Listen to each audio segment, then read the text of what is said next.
So we're the bad guys, right? Yep, we're the bad guys. So is that bad as in good? Like, oh, look at that guy, he's so bad? Or is that bad as in bad, meaning, oh, that smells bad? Well, hey, why don't you just watch the movie and find out? And then you'll know in a minute. Okay, but is that a minute as in a short time? Like, oh, just a minute?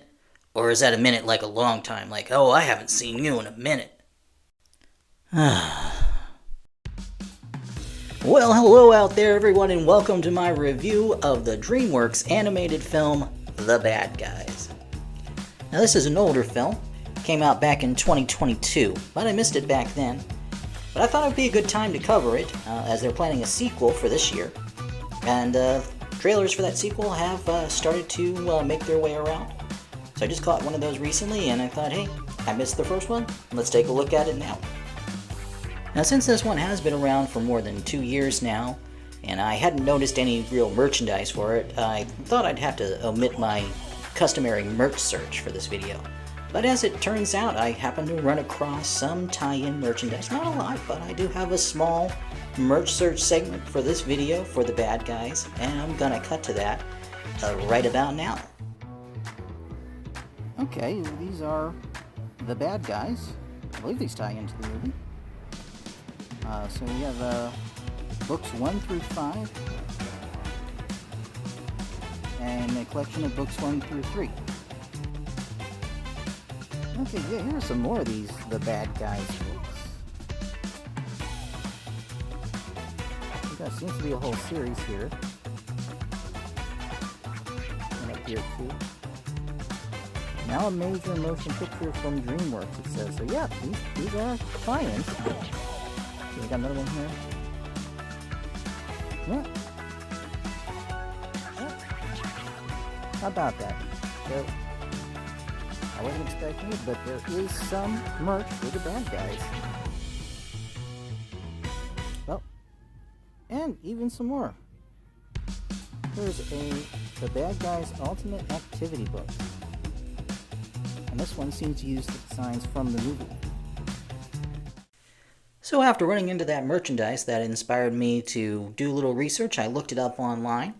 And it turns out that the movie is based on a series of illustrated children's books, written and illustrated by an Australian author by the name of Aaron Blabey, if I'm pronouncing that right.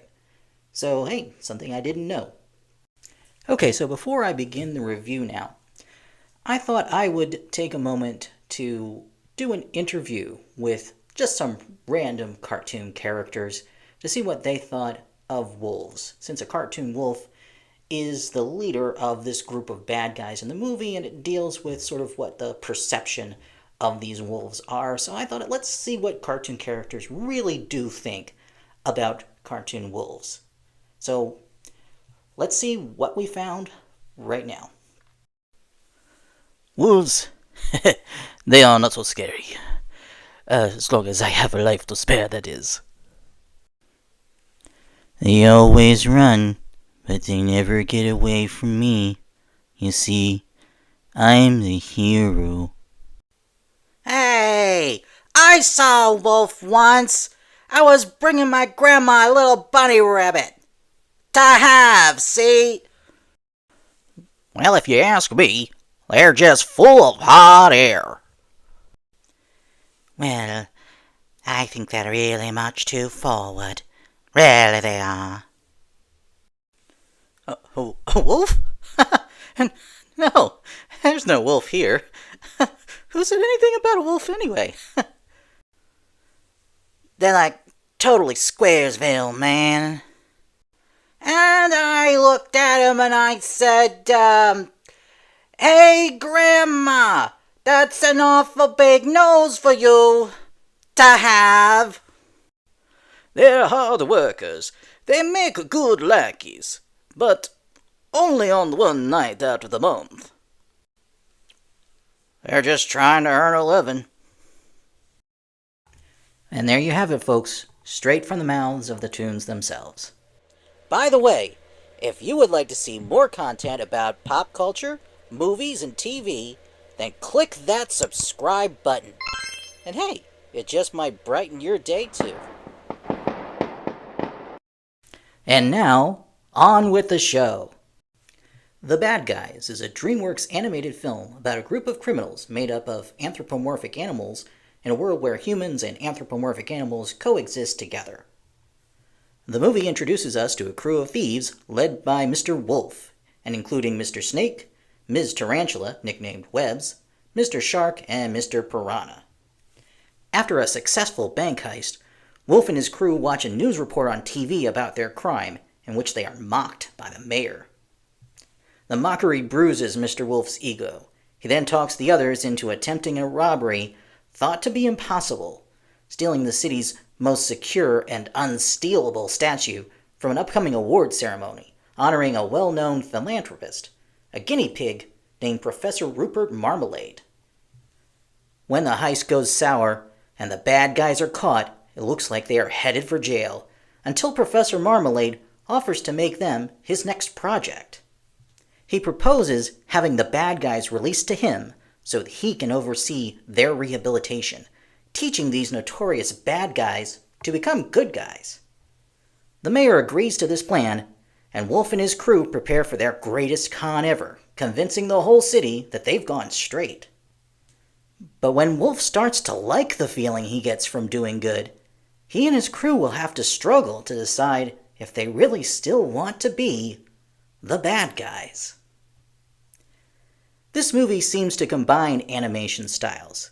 It's computer-generated animation, and background characters and characters with smaller parts look similar in style to previous DreamWorks animated productions.